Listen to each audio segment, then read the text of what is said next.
If you want to succeed, bring people along with you, because there's this whole element now in the world where everyone wants to be a messiah. Like these chandeliers where you have little diamonds all glistening together. All of us in a united front can really make a big difference in the world around us. But it's not just this guru complex of us looking up to just one person, but actually together we can all be guiding lights for one another. Who is the perfect self? Until I reach my grave, I'm always going to be learning. If I'm on this planet, it's because God's put me here to learn. This perfection complex is just something which is always going to make me question my worth, because I'm never going to get there. So the most important thing I can do is recognize my worth today. Forget about yesterday and don't worry too much about the future. What do I feel about myself here, here, and here?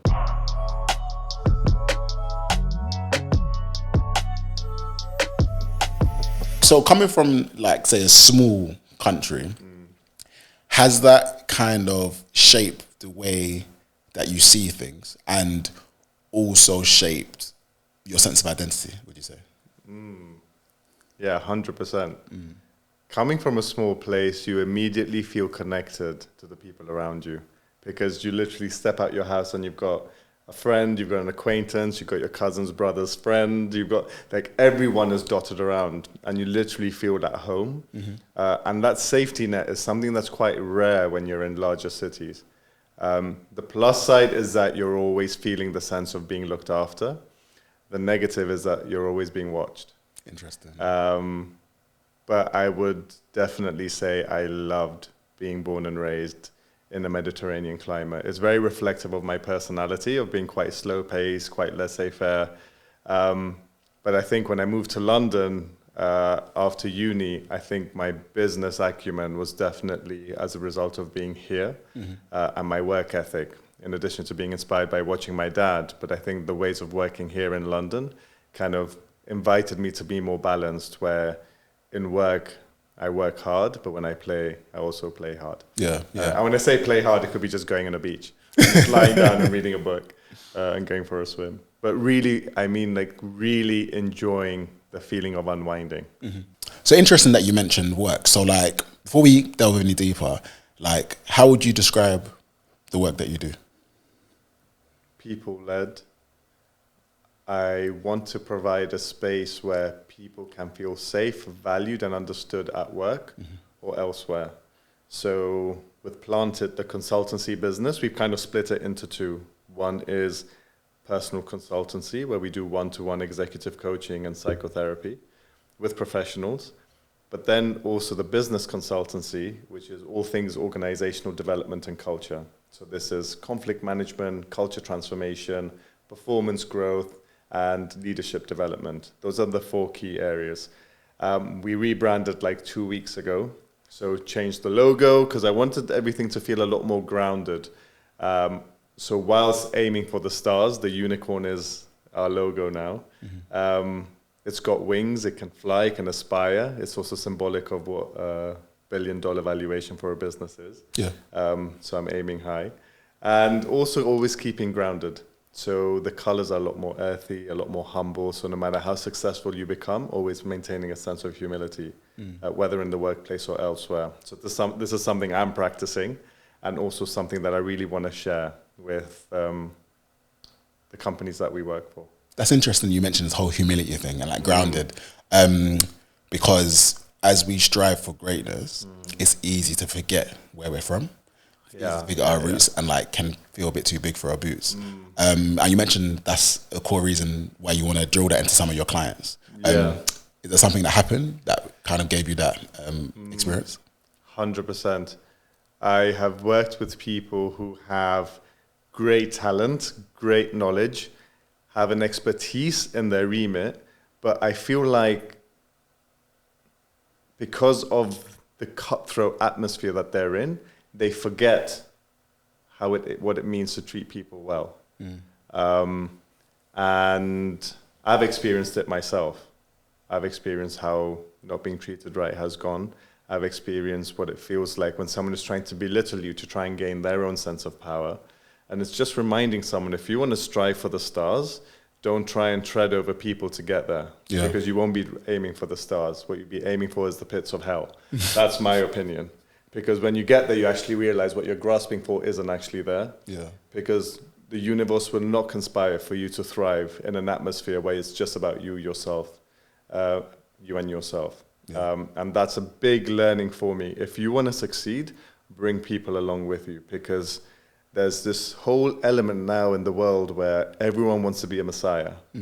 And like these chandeliers where you have little diamonds all glistening together, all of us in a united front can really make a big difference in the world around us. But it's not just this guru complex of us looking up to just one person and us feeling like we are the chosen ones, but actually together we can all be guiding lights for one another. And that for me is a huge thing, especially in the workplace and power. And I've worked with CEOs, I've worked with boards, and this is something that I translate. Maybe the language is a little bit different, but it's about reminding people, if you have a business strategy to drive growth and revenue within your organization, what are you doing for your people to feel heard, valued, and understood? Yeah. And because of making your people feel heard, valued, and understood, profit is a byproduct. So what culture are you creating within your organization to manifest a feeling where everyone is in abundance? So that's my priority now for the business, and this is why we rebranded. So it's quite interesting that you mentioned about like bringing people along with you on the journey, because right now, when it comes to business, there's like this personality of cult. So everyone's following the leader because they believe that the leader knows best. Think about like Elon Musk and so on and so forth. And even in smaller organizations, when it's founder led, then you kind of have to, it's their way or the highway, because they have that kind of gut instinct in terms of the way things should be done. So even for yourself as like a founder, where you have your own vision and the places where you want to take the company to, how do you take on board feedback or like the feelings of your team members, even though it might not align with your vision? Yeah, good question. I think everyone looks to a founder or a business owner or a CEO for structure, clarity, and focus. Within that, there is peace in the people that are working for you, knowing that they are accountable for actions to carry out certain things that are under their remit. Yeah. Within that, it's about also harnessing their creative spirit to say, this is what's required from the role, but how can you bring your own unique creative flair to it to make the organization successful? Because there are going to be things that you can do that I have no idea to do, but this is why you're hired. And trusting the talent of your people to be able to take the organization to a place where you cannot alone. Yeah. So I think there needs to be that sense of conviction and trusting in your people who are with you in order to thrive. Rather than, again, the Messiah complex that I am a founder and I have my little minions and I'm going to work like puppets. Yeah. That is a very different organization to work for. And I've experienced both. Especially when it's come to not being a founder myself, but working for an organization where someone is using you as their scapegoat to generate power. But then I've also worked within organizations where you have autonomy to be successful in your role, whilst given the guidance and support in order to be successful. Yeah. Because the reason why in those points I wasn't a CEO is because I didn't have the skill set for it, but also I was ready to learn. So it's also not just the founder's responsibility, but also the person who's working for the organization to really want to take ownership to say, I am here to learn and I'm ready to take that on from you. So it's definitely a working relationship where you can thrive with each other by providing a safe space where each one can learn from each other as well. I think that's really important. I had a call this morning with the admin assistant for the charity that we've got. The structure she is providing is something that we've never had before. She's an entry-level employee, but she's providing wonders. So to the world, it may seem like entry-level, but to us, she's a superstar. So I think it's also perception of how you see your people that makes them feel heard, seen, and understood in the workplace as well. Yeah, that's a great point, because it's that kind of shared accountability, because you can have people who are providing feedback just for the sake of providing feedback, and you have other people who are literally trying to provide feedback so that the company as a whole can grow. And like that kind of mindset as an employee versus an employer, like, because you've been in the shoes of an employee, you can see things from a different lens as an employer, but also you as an employee, you've been able to see things from like, I'm here to learn, not just like trade my time for money, but here to make myself even better. 100%. I've learned the kind of person I want to become for my peers through the good, the bad, and the ugly. Yeah. I know what I don't want to be, but also know who I want to be. And don't get me wrong, I have got it wrong. Because with my kind of personality, I love big picture and I have a creative flair. But then when it comes to implementation, I am very much about attention to detail. So something that my partner always jokes about is saying, there is a moment where you have to let go of control. And I hand on heart make sure that I step back and allow people to take ownership.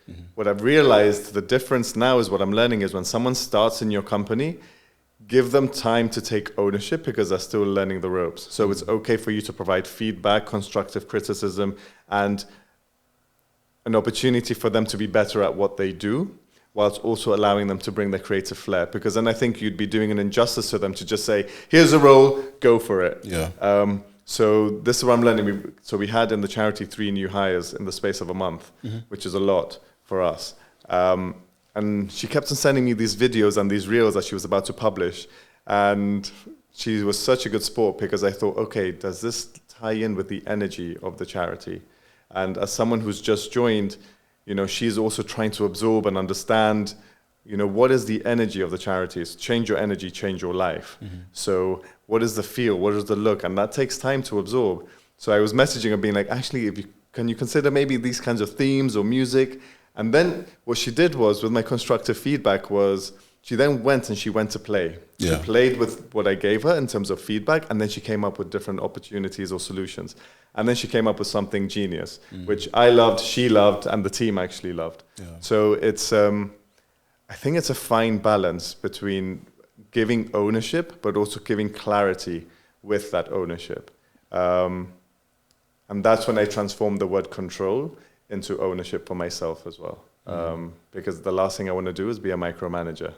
And that's something that I'm very conscious of not being. And I always check in with people, and whether it's a charity or the business, of how are you feeling? What is it that can be made more, what is it that can be improved for you within the business? And how can we best support you? So with that, I also get constructive feedback of saying, okay, Navin, I really like this. I really don't like this. This is what we can do to be a lot better. Because as a founder, you are never going to have it 100%, and you need to have the humility to be able to accept feedback from your peers. You're not someone who's going to have all the answers. Yeah. And as a founder, you need to have humility to be able to listen to your peers, irrespective of where they are within the hierarchy or what is perceived of a hierarchy, because some organizations are quite flat. And so within that, right, like, how do you check in with your ego? Because sometimes you might have like a great idea which you think is 100% going to work, but then everyone's like, nah, it's not going to work. Yeah, Because even with the example you mentioned of the TikTok video, like, you could have said, oh, let's do this and the other, and she could have said, that's like 10 years, that's old school. You know what I mean? Like, how do you deal with that? There's times where she's laughed in my face with something I've suggested, and my team do this all the time because they're like, you're a granddad trying to come up with ideas for how we're going to appeal to young people on TikTok. And I'm like, oh yeah, and I've done it so many times, and they would laugh at me. And of course, at that moment, you're like, oh, I thought that was really good. But you take it on the chin, and you trust that you're appointing someone who knows better. And then they will come up with different options. And the amount of times I'm like, oh yeah, that's so good. I love that.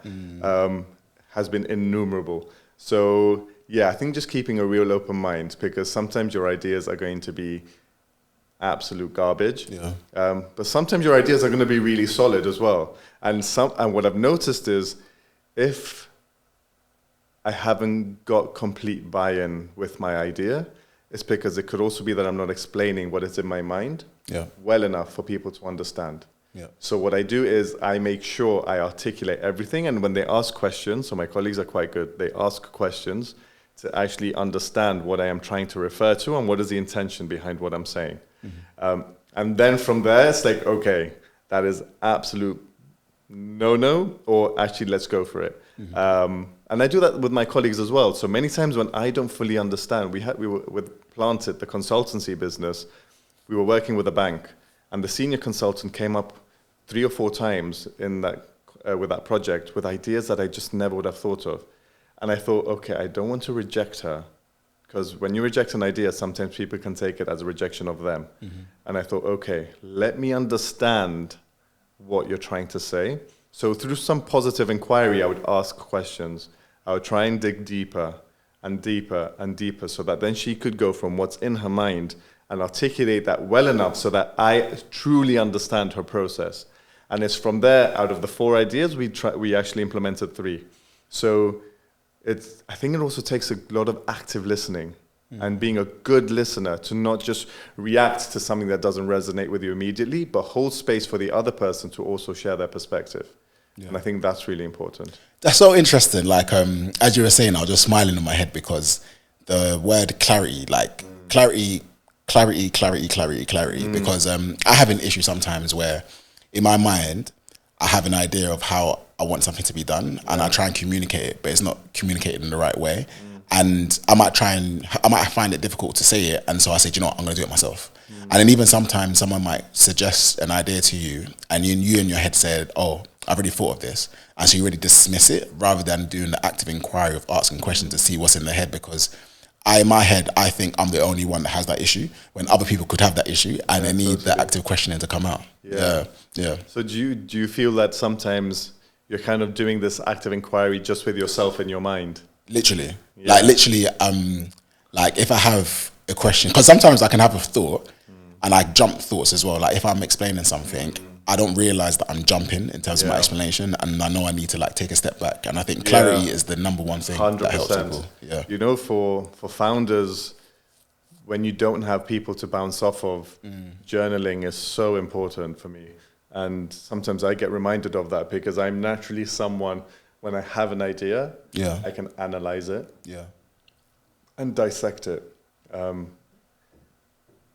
there are moments where that actually doesn't work in your favor because the over-analysis then creates this real intense, forceful energy in your mind where you're just feeling really bogged down. So what I do is I write.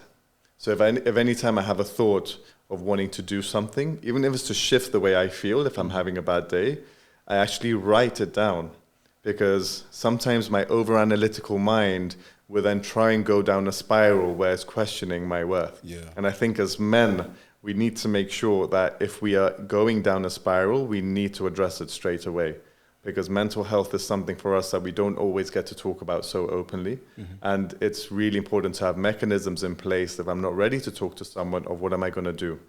And this is where journaling is really important. So for me, many times, I go to therapy as well as having a support network around me. But there are times where I see myself having thoughts, and it's happened with many men that I've spoken to who I'm supporting from a psychotherapeutic perspective and coaching perspective, where you feel like you're the only one going through what you're going through.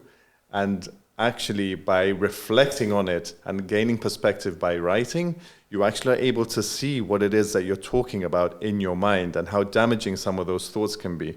Because those thoughts can then transpire into feeling. And that feeling then generates vibration. That vibration can completely dim your light.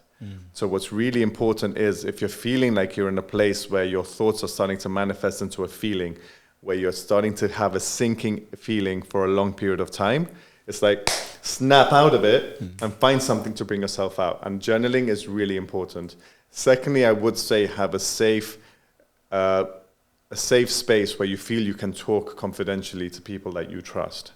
Whether it's friends, whether it's therapists, whether it's a family member, because I think we don't talk about what we're going through enough. And we need to normalize the fact that men can be vulnerable, and strength comes from vulnerability, not from anger, violence, or aggression.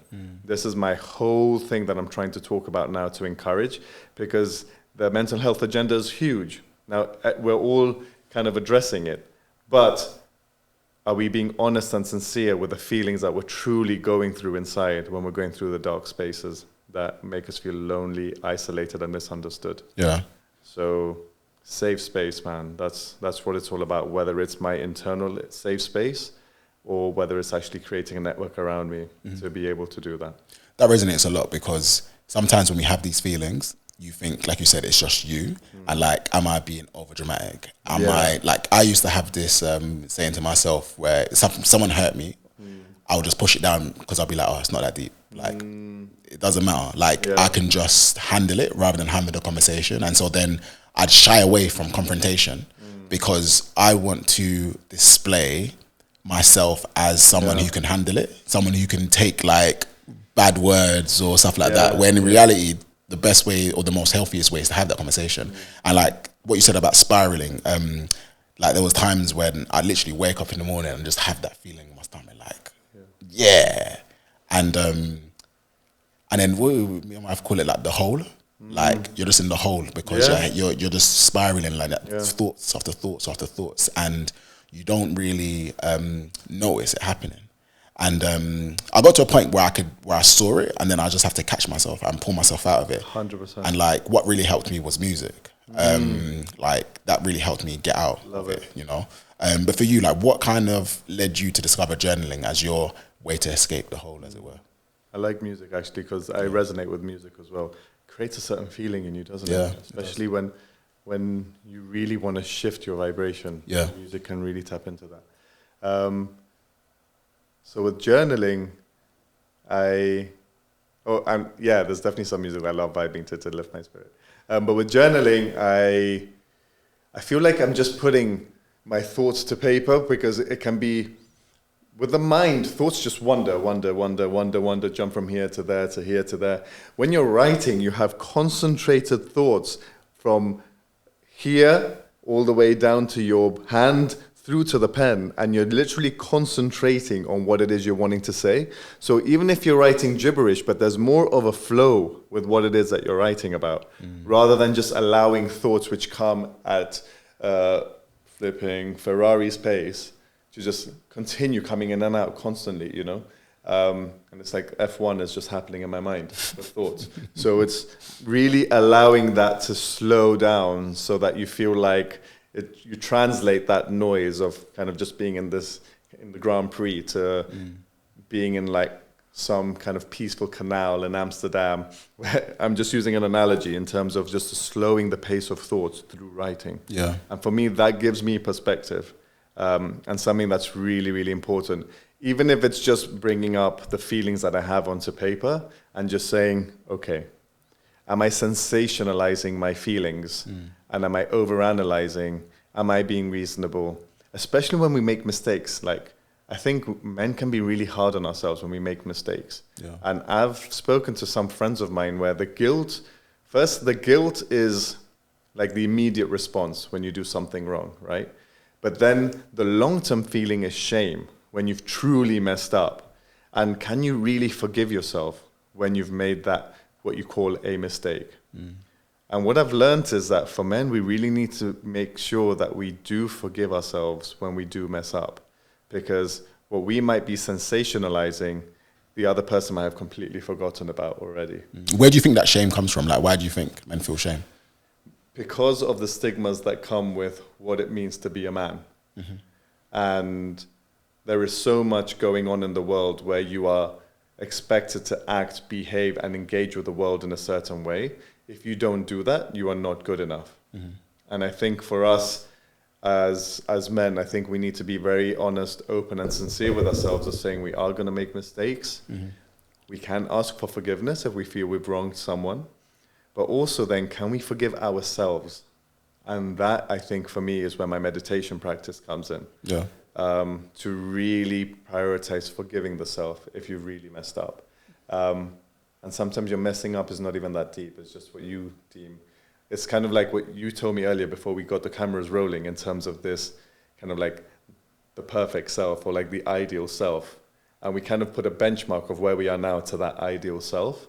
And when you said that, it really resonated because I've always done that. Even when I was following a very rigorous spiritual routine of comparing myself to the perfect self. And anything that was removed from that, it's like, you're not good enough, you're not good enough, you're not good enough, you're not good enough. Who is the perfect self? Until I reach my grave, I'm always going to be learning. If I'm on this planet, it's because God's put me here to learn. Yeah. So this kind of, again, this perfection complex is just something which is always going to make me question my worth because I'm never going to get there. Yeah. So the most important thing I can do is recognize my worth today. Yeah. Forget about yesterday and don't worry too much about the future. What do I feel about myself here, here, and here? I think that's really important for us. Yeah, I totally agree. Like, for context, what I was saying with people, what I was saying to Navin before the episode, I was saying about how, like, for me, because I had started, I took a gap year after college and I took a placement year during uni, that I'm always chasing myself. I'm chasing the 2 years ahead, and then chasing the guy that made all the right decisions, as it were. And you can't really do that, right? You have to, like you said, focus on who you are today and like focus on just being a better version of yourself, like each and every time. Like you can't compare yourself to someone that doesn't exist. Yeah. Yeah. Who are they? Yeah. It is an illusion, right? It's an illusion. It's totally an illusion. Yeah. And where would you say you sit with that today? Like, how accepting are you of the Yemi that sits here having this conversation now? It's a great question because it's only something which I've kind of realized like earlier this year / end of last year, because like I started therapy again, and the therapist I have now is like amazing because she makes me question things in a different way, and she's the one that kind of gave me that insight into like this chasing this person that doesn't exist. And I think now I'm becoming more accepting of it because this person that doesn't exist, I don't know their life. Like they might be perfect on paper, but they could also be like one screw missing. Do you know what I mean? Like their life could be in tatters. They could be homeless. We don't really know. Like this whole reality that we create of this person, of this perfect person, because they made one decision right, we don't know how that in itself affected the rest of their life. What we do know is who we are today, and we can take accountability for the decisions that we've made in the past and be focused on what we're going to do today to make tomorrow even better. 100%. So, yeah, and I think it's like you don't want to tie in, you don't want to get ambition confused with perfection. And I think that's where we can get mixed up. Because even as you were saying, like in my head, I'm thinking, like, how do you remain ambitious without trying to aim to be perfect? I'll ask that question to you. I love that. Yeah. I love that so much. How do you remain ambitious without aiming to be perfect? I think just knowing that what you're doing today is enough. If you're giving it your best is enough. And there's been this recent mantra that's kind of been coming up for me recently because my faith is very strong. And I've always had a bit of a forceful energy when it comes to creation. And I thought, that's not how I want to continue living because then it organically doesn't actually. What do you mean manifest. by that? So when I have an idea and I want to implement it, I will just make sure I do everything in my power in a really short space of time to make sure that it manifests. So the advantage of that is that from idea to action and everything else in between, that happens in quite a short space of time and happens successfully. However, what I do need to let go of is the outcome when things don't happen the way that I hope for. So that's where the forceful energy is to keep trying because I'm addicted or I'm attached to my idea. And that is when I really need to let go if it's not actually going to work out. And keep trying. As innovators, as entrepreneurs, as founders, you're always going to make so many mistakes. And there are so many of us who have been trying to find that niche that will make things work in a way that resonates. But, it takes a lot to get there. Yeah. So when it comes to ambition, I think use the excitement of ambition to continue striving whilst knowing what you're doing today is enough if you're giving it your best shot. And if for whatever reason you're not giving it your best shot, maybe reassess if this is something that I really want to do in the first place, or am I doing it to get a certain kind of recognition from the people around me?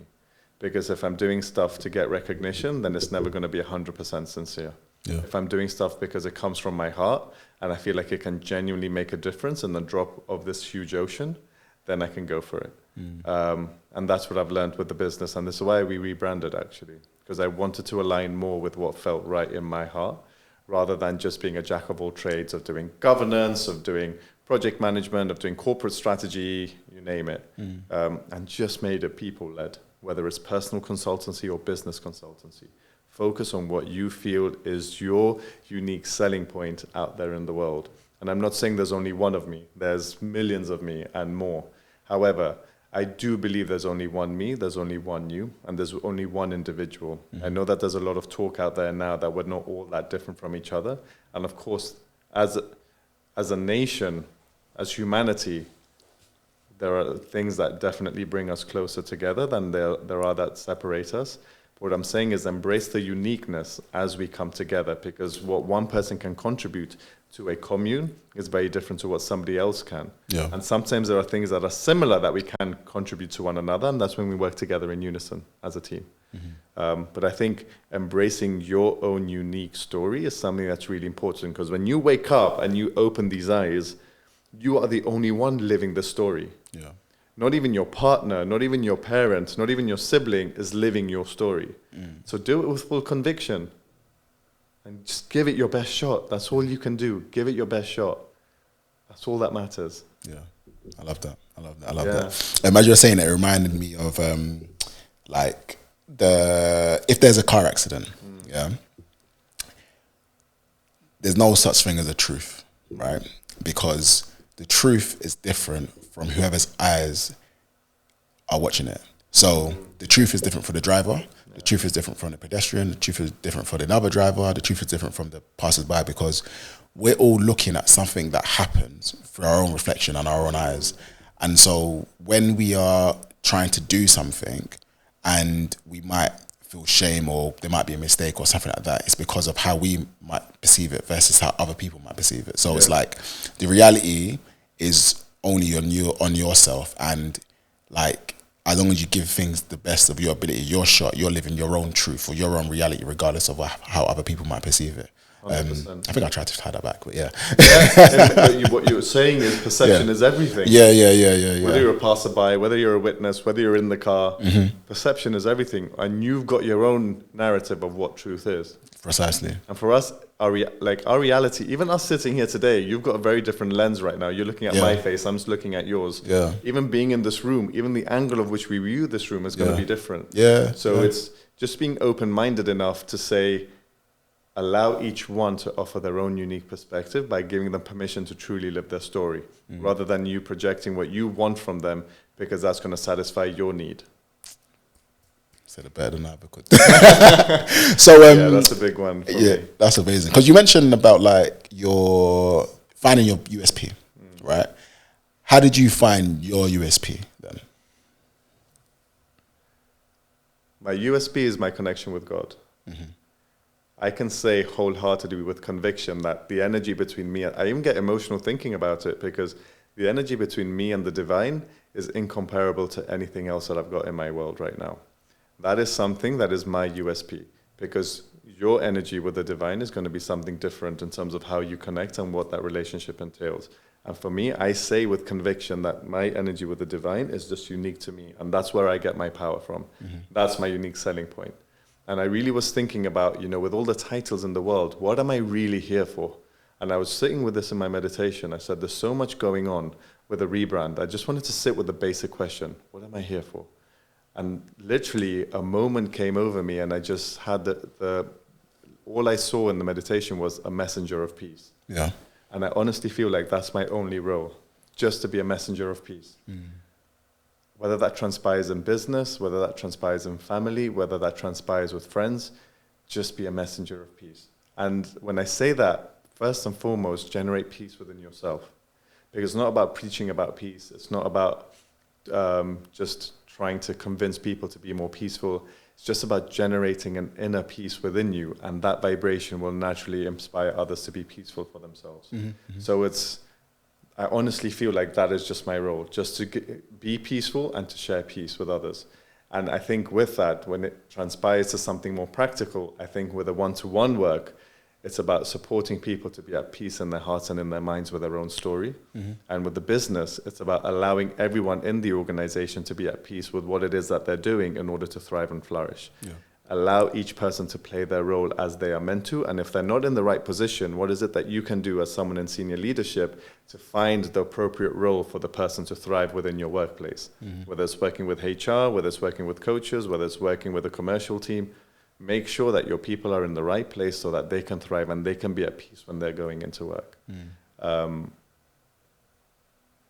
That's where I'm at. Yeah, no, I really love that, because peace is usually, we think about war, conflict, like on the outside, but not necessarily on the inside. Like finding peace in yourself, peace in your heart, peace in your mind. You mentioned your connection. Oh, go on. I just wanted to say with that, when we talk about peace during war, decisions cannot be made from a place of violence inside to say that I want to bring peace. Your decisions would be very different if you were a politician and you said you truly wanted to bring peace in this world. It wouldn't be through an act of violence or an act of war. And this is where they're all going wrong, because they're going from a feeling of violence and aggression inside and a lot of ego to say, I want to bring peace. No, what you're doing is you're actually bringing more suffering into this world, and you're trying to satisfy your own legacy to want to make a difference. Yeah. And for some people, bringing peace means winning. 100%. Right. Peace is not power in that space. Real peace brings real power, when inner peace is actually giving regard and respect to the ones that you're trying to come into recognition of how to resolve conflict. So even when we work on conflict management with organizations, and we've worked with leaders who are on very opposing forces, and only just a couple of weeks ago we were within an organization where one set of leaders does not see eye to eye with another set of leaders, and they were clashing big time because they did not value the thoughts, feelings, and opinions of each other. And we said, what is the one thing that brings us all together and the commonality that we can all see for one another? What is that? And we made each and every leader articulate what is it that brings them together amidst this conflict before we went into hashing out what the issues were.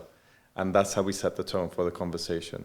Then when each one spoke about what was it that didn't make them feel right about the issues that they were struggling with, it was not about everyone agreeing to disagree as a part of it, but it's actually saying, okay, with actually agreeing to disagree, what are actions that we can carry out or perform that all of us would be able to work on together, even if they're behavioral, to start with.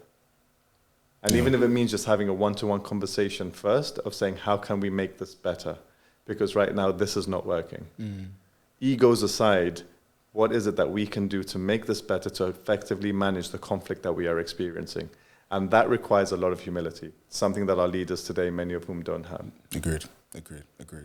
So it's pretty clear that like your connection with God and your spirituality like infuses into your work and what you do on a day-to-day basis. So where did your journey begin on that? Like how do you have such a strong connection with God? It wasn't something that I kind of was looking for. I honestly always felt like the Lord was always having my back. And I say this because there was a sense of inner peace that I had when I was younger that I didn't know where it came from. And I've always had kind of like a bit more of a sense, a peaceful vibration around me, which people think I'm baked half the time. But it's genuinely just because this is just how I am energetically. And I remember when I was younger, I remember when like Hotmail came about, I would always get, like these emails about God or random stuff. And then there was one about God being your friend. And I remember looking up into the sky and I thought, wouldn't it be amazing if God was my friend? And I genuinely had this connection with him. And it was I think it was about 13 or 14. And by that point, I was going to like meditation classes every Saturday. At 13, 14? Yeah. We used to have like kids meditation classes. Wow. And I remember when I was 12, I'm digressing for a moment, but I remember when I was 12, I've never spoken about this. But I remember seeing like a white silhouette walking. It'd be really funny. My mum was like, yeah, actually, that was me to teach you. I'd always see a white silhouette walking into my room, like a white light. And I'd always kind of like look at it and look away because I was scared. I'm like, what is this energy? And it honestly felt like an angel in disguise. So anyway, I digress slightly, but I feel like the spirituality has always been around me as a vibration, as an atmosphere. And I think like God, we found each other. Like I honestly feel like God's eyes were always watching over me. And it was just about me kind of joining forces with the divine to be able to walk this life together. But that's always been since a very young age. Yeah. What did that look like, joining forces? It felt euphoric, it felt peaceful, it felt like home. I think it's a feeling that you can't describe. There's no sensation in this world that can actually equate to the feeling that I have when I truly connect with God. And there are days when I can't, because maybe it's like Wi-Fi. Maybe the Wi-Fi isn't good internally and I'm a bit disturbed. But when I am truly connected, there's a real sense of peace, of joy, and a sense of being looked after. Yeah. And this is where my mantra for work is, you do your best, let God do the rest. Because with the forceful energy that I used to have when things weren't working out, I used to get really frustrated. And I thought, all I can genuinely do is my best. I can't do anything else. Yeah. And with that is also trusting God's plan for you. Because sometimes, you can even with business, have a 3-year plan. You have a strategy, you set OKRs, you set KPIs, you do what you need to do. But there is always, especially in today's world where things are so unpredictable, there will always be something that takes you away from that. So I think for me, it's like, whilst I have clarity of vision and purpose, be open enough to know that things can change. And utilize your faith to know that God has put in something in your way to help you come closer to your truest self. And when I say that, it's one that isn't going through all the pain, the trauma, and the suffering. For me, that is just the human life experience that we go through in order to heal. But the true self is the one that is free from sorrow and suffering, and one that is truly wholeheartedly at peace. Yeah. Beautiful. So talk to me, because you became a monk, right? Was that like a full-time thing, or how did that No, I don't like to use that term, because I guess I still have friends who are following the path in the way that I was. How would you describe it then? I'd say a spiritual student of God. So, okay, let's take a step back, yeah? Yeah. So, you're 13, because 14. that term is so buzzy and buzzwordy. No, because it puts an image in your head, yeah, right? it does. And so that's what I'm going to say. I want you to explain it for me. Because that's all, you're 13, 14, you're doing meditation classes. Yeah. And so, what happened for you to decide to take this way of living? And what was that way of living, if that makes sense? Yeah, so I remember going to this meditation center. So they're called the Brahma Kumaris, World Spiritual University. And they teach all things about spirituality, meditation, and peace, and connection with the divine. Really simple. Irrespective of religion, caste, creed, orientation. So it's completely agnostic. Yeah. But your main focus is yourself as light, and God is light. That is it. And when I went to the center, I was so drawn to this simplicity of the divine. I was like, this is what my soul's been calling out for. It's like nothing to do with religious founders or a religion. It was just me and the divine. And I'm come from a Hindu background, so there's still a lot of things from the religion that I definitely resonate with. But the simplicity of just me and the divine is something that I absolutely loved. And it wasn't just something that I loved. I started to have experiences where I as light and God as light was just like coming into a place, a little vortex of home and safety and love and unlimited, unconditional love and support. And I'm feeling it now as I'm talking about it. And when you have, the thing is, for knowledge you need understanding, but for faith you need experience. And that's a quote that I'll never forget, because it was through my experience that the faith that this is what is right for me really resonated. That is where the spiritual journey really took force. So before that, I used to go to meditation classes in Gibraltar with another organization, and that was kind of like planting the seed. And then with this other organization, it was kind of letting the tree grow.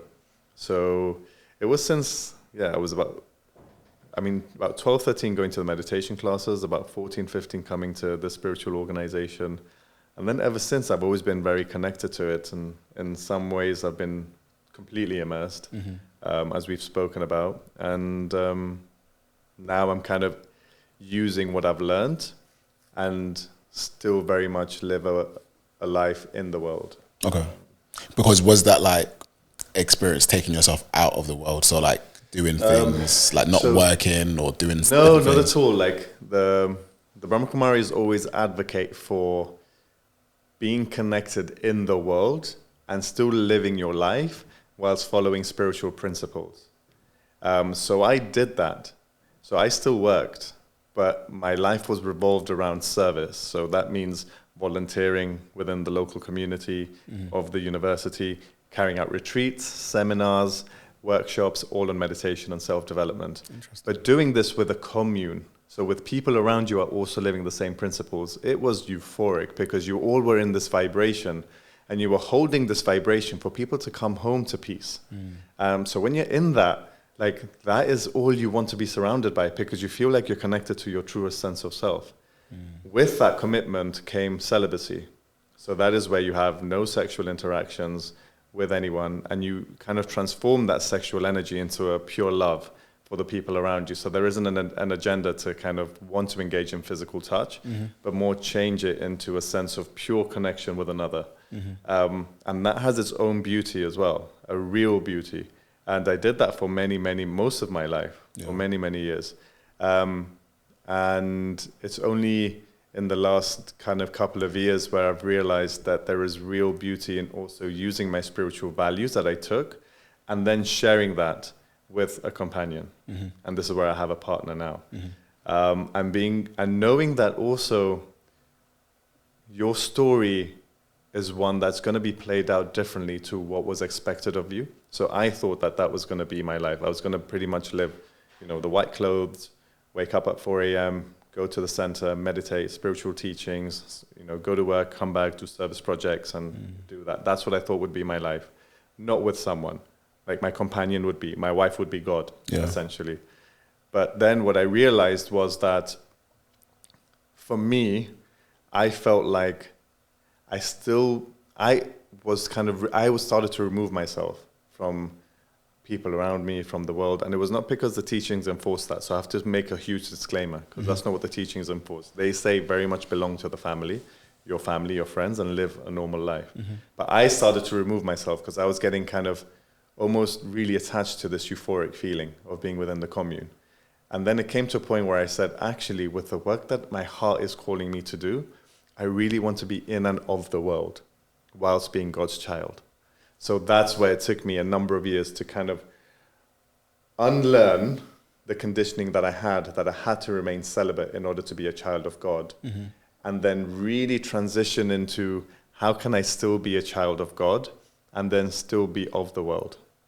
And that took me a good couple of years to adjust to. It was hard because now there was a filter that if you're going to be close to God, this is how you need to live your life. But then I took that off and then I really just sat with my connection with God and I thought, what do you really want from me? And if I'm feeling so uneasy at this moment in time, why is that? And it was almost like God grabbing you by this hand and just saying, come with me and let me show you what is meant for you for now. And then with that, let's figure it out together. And that's where I am today. It's because it's a true sense of surrender, not doing what is expected of you, but doing what you feel is truly right for you in accordance with kind of God's direction for you. And that's when being of the world is something that feels really right. I would not be speaking to you right now if I was still over there. Because I wouldn't have met my partner who you know. I wouldn't have had that introduction. I wouldn't have been able to come from a place of real authenticity of what is it like to live the life that I'm living now. Now I feel at peace, truly, with who I am. And I'm taking everything that I've learned from this wonderful organization and I'm transitioning it into how I'm living life today. So I'm still very close to all of them. I'm still very much in contact and in connection. When I go to their headquarters in London, which is in Dollis Hill if anyone wants to go, is a peaceful haven. And they're all like family to me. But just because you're not living the same lifestyle to a T like your family members doesn't mean you're separated, right? You still see each other and accept each other for who you are. I agree. And it takes a lot of courage to do that because it takes courage. Like you've done it twice in a sense of when you were joining that community, it's like you kind of shed the skin of like the secular lifestyle, as it were, to join that community. And then you've had to deal with what people might say, essentially. And then now you've come back away from that community and then still having to deal with what they might say. So it's a lot of following yourself and your own intuition. And so I was going to ask, like, how did that feel for you personally, like trying to, I guess, disregard other people's opinions and truly be focused on what you believe God has in store for you? I think first and foremost, I had to have a lot of conviction with my story. I think that had to start first and foremost. So before I was concerned with the views and opinions of others, what really felt right for me. Because if I was going to be swayed by the views and opinions of others, it would have been easy to just go back and revert back to that lifestyle, because that is what is expected of me. However, I had to really sit with myself and say, what feels right? And what is it that, what is it that I feel through my meditation resonates right now? What feels most authentic? What feels most sincere? And be honest about that. Because for some people, living that celibate lifestyle is an absolute paramount to their growth as an individual. And not having a partner, not having a family, not choosing that lifestyle. For some people, you need it. It's your protection from some things of the world that maybe don't resonate with you at all. But for me, I was very comfortable, and I am very comfortable to take what I've learned and be in and of the world. And that's the difference. And I honestly, hand on heart, feel that God's continuing to do his work as a result of me truly listening to what's in my heart. And I say that with full conviction. And was that feeling? And I am no less than anyone who is living that lifestyle. Yeah. We're all equal, and we're all one family. Yeah. Whether we are of Christianity, of Hinduism, of Buddhism, of Judaism, whatever it is, of Islam, we all belong to the one, irrespective of what path you choose. Spiritually, religiously, we all belong to one. And I think that is something that for me, when I see God is light, irrespective of what your beliefs are. Like, it's an energy. And that is the one thing that brings us all together. So when war kind of tears us apart, I remind myself this is actually what truly brings us together.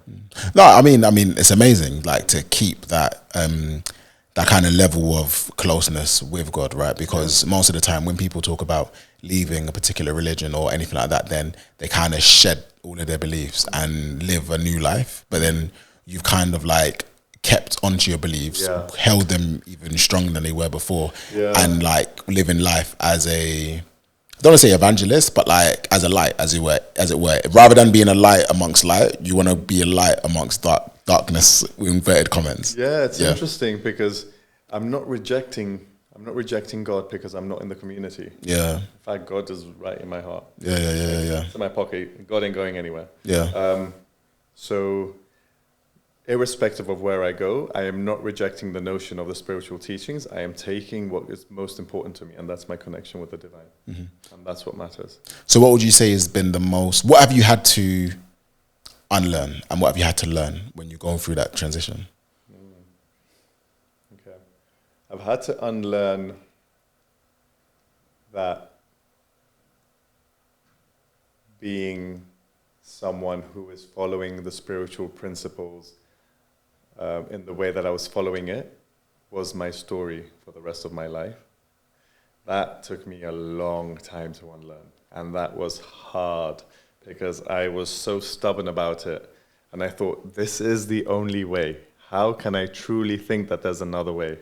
So that was the biggest thing to unlearn. Also, in terms of routine as well, I think in terms of being okay with socializing outside of, the center, enjoying, going to a club and shaking a leg, enjoying birthdays, enjoying holidays, enjoying family life. And again, these are not things that the spiritual organization tell you not to do, but I made that conscious choice. So for me, it was about unlearning the fact that I'm not meant to be doing those things because I really want to take this one aspect really seriously and saying it's all about balance. Dance, play, have fun, be merry, but just remember me. And I feel like that's all the Lord is saying. And funnily enough, that is all that the spiritual teachings advocate for. And now I'm just choosing to do it in a way that really connects with me. And I guess because you wanted to like remove everything else so you could focus on that one thing that was giving you feeling. Yeah. It's like with business. Yeah. You have an idea. You're going to be like, that is like your one kind of laser focus, right? Yeah. So I kind of brought the entrepreneurial flair into my spiritual life and just said, I want to be a master of my craft. But the funny thing is, I will forever remain a student whilst just getting better at my craft. Yeah. And that I'm very comfortable with that.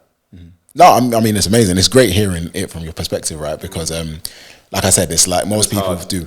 Yeah, I can imagine it's hard. Especially celibacy, where you're like, it was many years. Yeah. Even the way you look at someone, the glare, with what intention are you looking at someone, you know? There's so many intricacies when you're following a certain lifestyle, right? But then what you do is you translate that now. It's like, what is my intention when I engage with you? Is it one of love?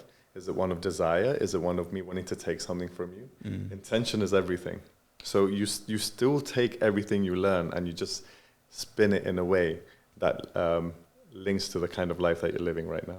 So how was that like? Because getting back into dating, like going back on the yaps and everything like that, especially when you've had an extended period of hiatus, right? So obviously your game must have been really bad. Same, bro. So like, how did you kind of dip your toes back into the world, as it were?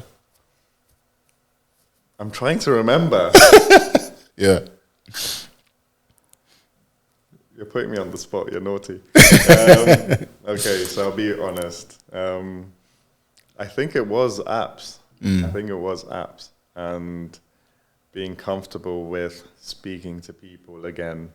It felt very new. Yeah. You do feel like you're a virgin all over again. And also because now you're looking to connect with people in a different way. One that you are okay with. In terms of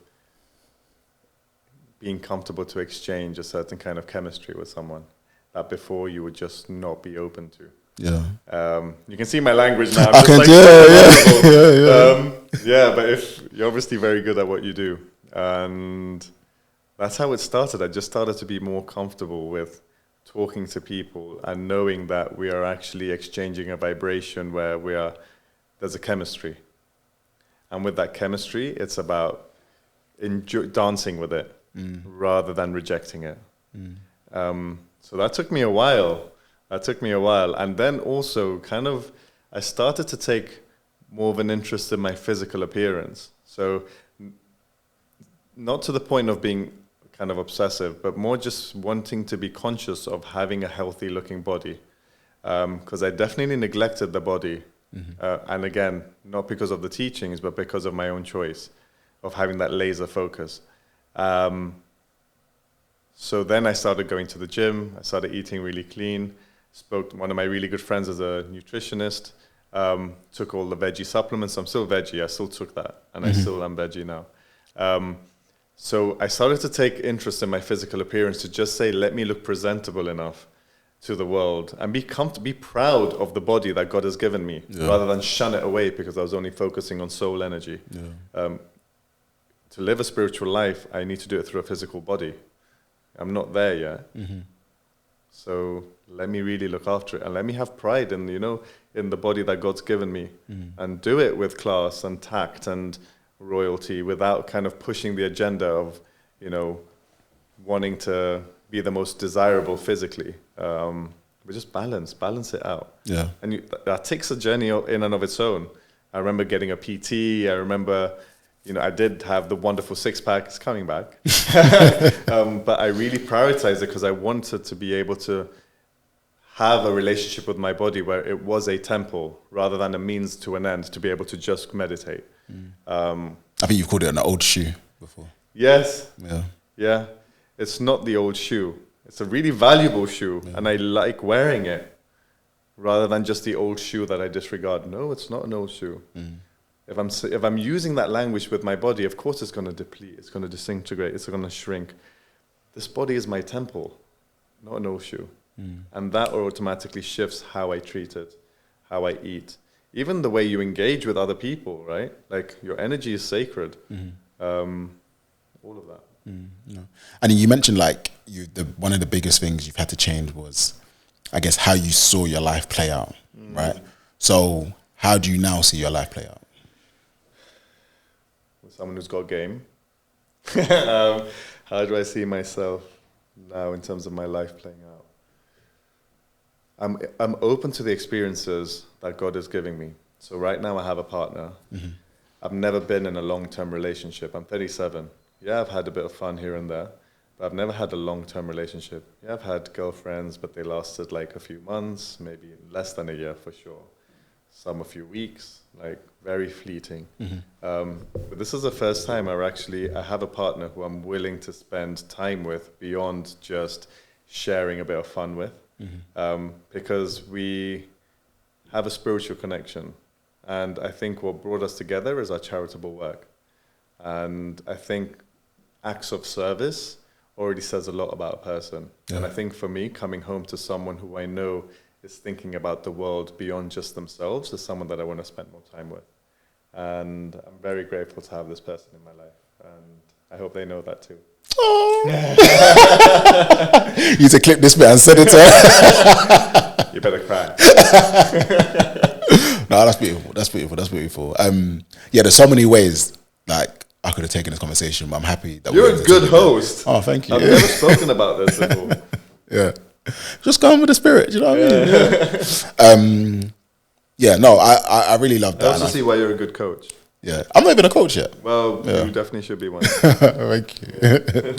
I was gonna say, yeah, no, it is interesting because it's like being open to the future and being able to like be flexible in terms of your goals. Because even when I look at your kind of career journey, your career path, like you've done a whole host of different things, like from real estate to working in care to doing like working for an Indian billionaire, like everything to that region, to now running your own business. And it's like being able to take the experiences from your career as well as your experiences from life, from spirituality, to like make an impact on this world. And like you said, bring peace. And even though yourself might have conflict, in fact, yeah, because I'm going to say like, it's one thing bringing peace to other people, but it's another thing like bringing peace to yourself.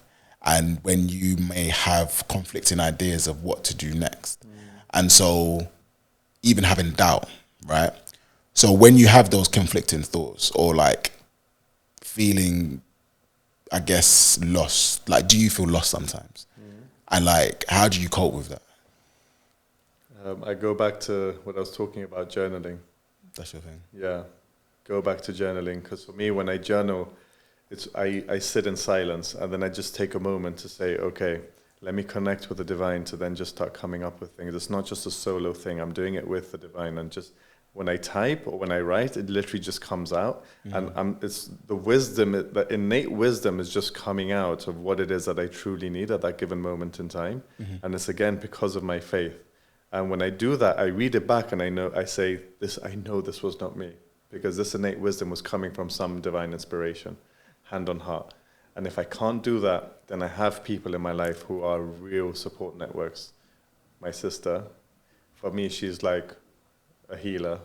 And for me, I do really perceive that she has genuine gifts.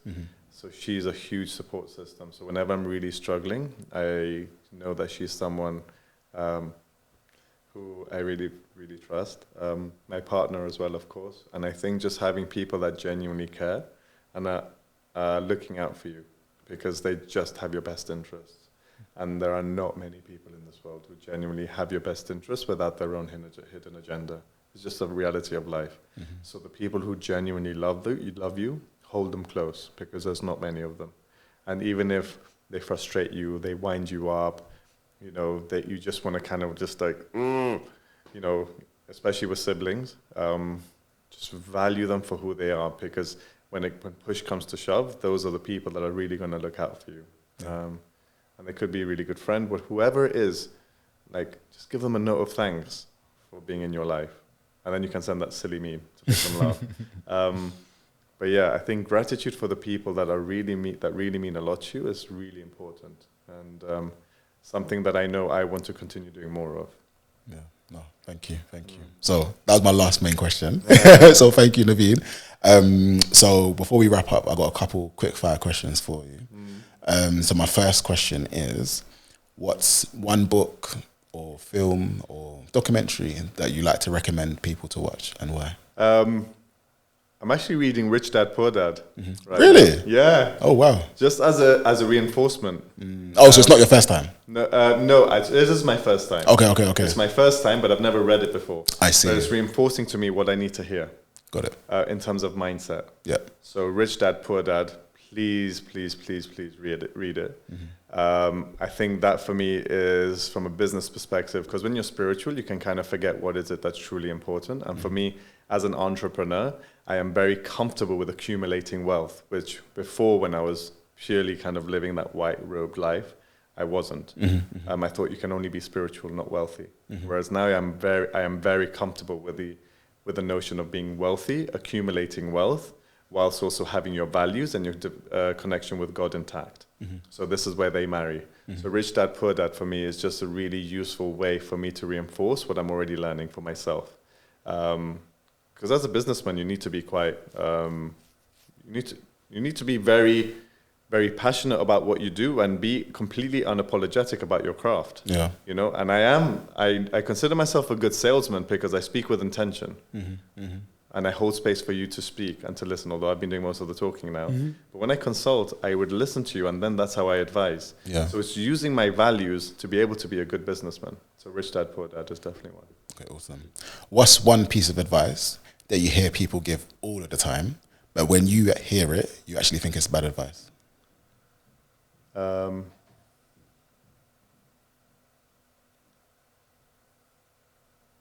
Whatever's meant to happen will happen.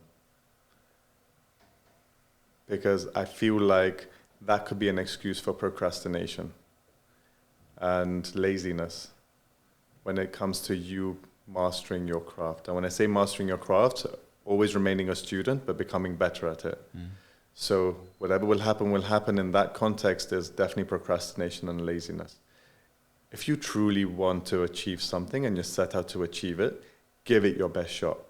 And then let God do the rest. Or let it unfold as it's meant to. But you make sure you do everything you can in your power to put in the work that it takes to achieve a certain goal that you have for yourself. Whether it's a business, whether it's an idea, whether it's a skill, whether it's a hobby, commit to it before saying whatever will happen will happen. I find that as something which is unfair to put on yourself, and also to just be like, oh, if God wants it. But yeah, when you're just saying kind of, I leave it. I think you can only truly surrender when you've given it your best shot, you know? And that's when in Hindi you can say God willing, and in Islam you can say inshallah, and Christianity you can say something else. But I think you truly have to be able to give it your best shot and then surrender. So that's what I would say. Okay, cool. What's one message you would leave the world with?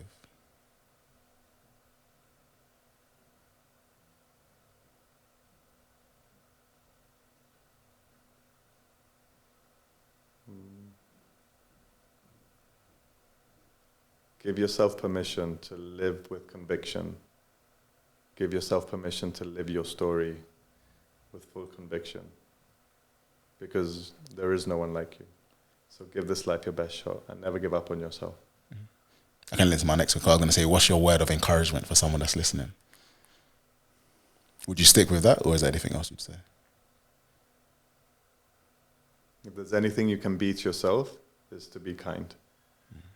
Like that. And final question. Where can people find you? Where can people find me? You can find me on Instagram, Navin Mayani, NavinMayani. You can follow our charity, which is CYECYL. So that's an acronym for Change Your Energy, Change Your Life, and Plant It. So those are the three places where you find me or my team. Navin, thank you so much. It's been a pleasure today. Thank you for having me. It's been incredible. Cheers.